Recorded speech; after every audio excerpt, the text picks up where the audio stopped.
तो आज हम विष्णु सहस्त्र नाम के एक बहुत ही गहरे नाम पर बात करने वाले हैं, भूतभृत।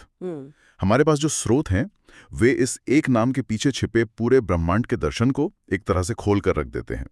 हमारा मकसद ये समझना है कि कैसे ये छोटा सा एक शब्द पालन पोषण, व्यवस्था और संतुलन की इतनी बड़ी सोच को अपने अंदर समेटे हुए हैं। बिल्कुल। तो चलिए इस सोच की परतों को खोलते हैं। बिल्कुल। और सहस्त्र नाम में हर नाम सिर्फ एक टाइटल नहीं है, वो अपने आप में एक पूरा दर्शन है। भूतभृत छठा नाम है और ये सृष्टि में ईश्वर की सबसे क्या कहते हैं बुनियादी भूमिकाओं में से एक को दिखाता है।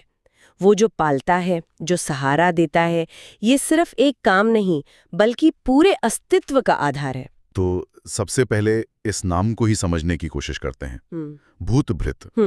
इसमें जो भूत शब्द है उसे सुनते ही ज्यादातर लोगों के मन में शायद आत्माएं या प्रेत आते हैं। बिल्कुल। लेकिन जाहिर है यहाँ इसका मतलब वो नहीं है। नहीं। स्रोत इस शब्द को कैसे समझाते हैं? ये एक बहुत जरूरी सवाल है, क्योंकि यहीं से सारी बात शुरू होती है। आम भाषा में भूत का मतलब वो बदल गया है, लेकिन संस्कृत में भू धातु का अर्थ होता है होना या अस्तित्व में आना। तो भूत का मतलब है वो सब कुछ जो अस्तित्व में है। अच्छा, एवरीथिंग दैट एग्जिस्ट्स। एग्जैक्टली। इसमें सिर्फ जीवित प्राणी नहीं बल्कि उससे भी ज्यादा बुनियादी चीजें शामिल हैं। ज्यादा बुनियादी चीजें जैसे कि पंच महाभूत, जिनसे ये पूरा ब्रह्मांड बना है। स्रोत बताते हैं कि भूत भृत का अर्थ है सभी प्राणियों और इन पंच महाभूतों का भरण पोषण करने वाला। अच्छा, तो ये पंच महाभूत मतलब पृथ्वी, जल, अग्नि, वायु और आकाश। मतलब भगवान सिर्फ उस घर को नहीं संभाल रहे जो बना है, बल्कि उन ईंट, सीमेंट, पानी को भी संभाल रहे हैं। क्या बात है। ये तो जिम्मेदारी का एक बिल्कुल अलग ही स्तर है। आपने बहुत सही पकड़ा।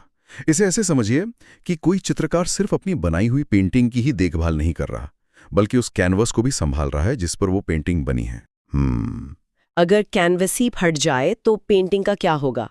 भूतभृत का असली मतलब यही है, वो फाउंडेशनल सपोर्ट, उस बुनियादी सहारे को बनाए रखना।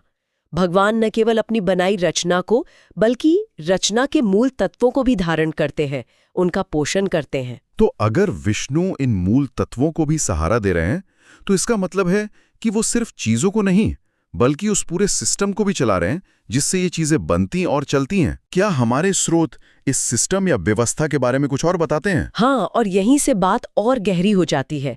स्रोत हमें रितम की अवधारणा की ओर ले जाते हैं। ये वेदों का एक बहुत शक्तिशाली विचार है। रितम का मतलब है वो ब्रह्मांडीय नियम, वो कॉस्मिक ऑर्डर या रिदम जिसके हिसाब से सब